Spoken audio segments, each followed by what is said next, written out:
అది early 1900s British పాలిత భారతదేశంలోని ఆంధ్రప్రదేశ్లో ఒక మారుమూల గ్రామంలో జరిగిన కథ. ఆ కాలంలో మనకు వే ఆఫ్ ట్రాన్స్పోర్ట్ చాలా expensive. So rich and ultra rich like రాజులు, సంస్థానాధీశులు ఇలాంటి వాళ్ళు మాత్రమే వెహికల్స్ వాడేవాళ్ళు. మనలాంటి poor and middle class people చాలా వరకు నడుచుకుంటూనే వెళ్ళేవారు. సో ఈ కథలోని పాత్రధారి పేరు జోగయ్య. అతను పల్లెటూరి సంతలలో ఒక చిన్న వ్యాపారి. ఎప్పటిలాగే సంతలో తన వ్యాపారం ముగించుకుని బంగారు దిబ్బ అనే కుగ్రామం మీదుగా తన ఇంటికి బయలుదేరాడు. కాలినడక ప్రయాణం కావడంతో మార్గం మధ్యలో కాస్త అలసట అనిపించి ఒక తాటి చెట్టు కింద విశ్రాంతి తీసుకున్నాడు.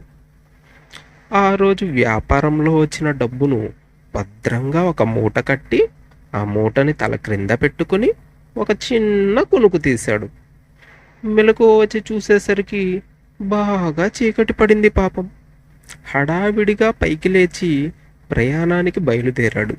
కానీ తన డబ్బులు దాచుకున్న మూట కనపడలేదు. కష్టపడి సంపాదించిన డబ్బాయే. కంగారుగా చుట్టుపక్కల వెతకడం మొదలుపెట్టాడు. ఇంతలో తను విశ్రాంతి తీసుకున్న తాటి చెట్టు పైన ఏదో అలికిడి అనిపించి తల పైకెత్తి చూశాడు. చంద్రుడి వెలుగులో రెండు తాటి చెట్ల మధ్య తన డబ్బు మూట ఆ చెట్టు నుండి ఈ చెట్టుకి, ఈ చెట్టు నుండి ఆ చెట్టుకి ఎవరో విసురుతున్నట్టుగా ఎగురుతూ కనపడింది. అంతేకాదు ఆ రెండు తాటి చెట్ల మీద లాంతర్లో మండే మంటల్లాంటి వెలుతురు కనిపించింది. అంతే, ఇక జోగయ్యకు విషయం అర్థమైంది. అవి కొరివి దయ్యాలు అని. ఈ కొరివి దయ్యాలున్నాయే, ఇవి ఒక రకంగా చెప్పాలంటే ఫ్రెండ్లీ నైబర్హుడ్ దయ్యాలన్నమాట. అవి మనుషులు ఒంటరిగా వాటికి కనపడితే మనుషుల్ని భయపెడతాయి, ఆట పట్టిస్తాయి తప్ప ప్రాణహాని మాత్రం చేయవు. జోగయ్యకి వేరే దారి లేదు. వాటంతటవి ఇస్తే తప్ప ఆ మూట తన చేతికి రాదని అర్థమైంది. ఆ రాత్రంతా ఆ రెండు చెట్ల మధ్య నిలబడి దీనంగా అలా చూస్తూ ఉండిపోయాడు. ఆ దయ్యాలు రాత్రంతా ఆ మూటలతో క్యాచ్ ఆట ఆడుకుని సూర్యోదయం కాగానే మాయమైపోయాయి. వెంటనే ఆ మూట కింద పడిపోయింది. మూట తీసుకుని ఇంటికి చేరుకున్న జోగయ్య ఆ బంగారు దిబ్బ ప్రాంతంలో జరిగిన సంఘటనని తన గ్రామంలో అందరికీ చెప్పడం ప్రారంభించాడు.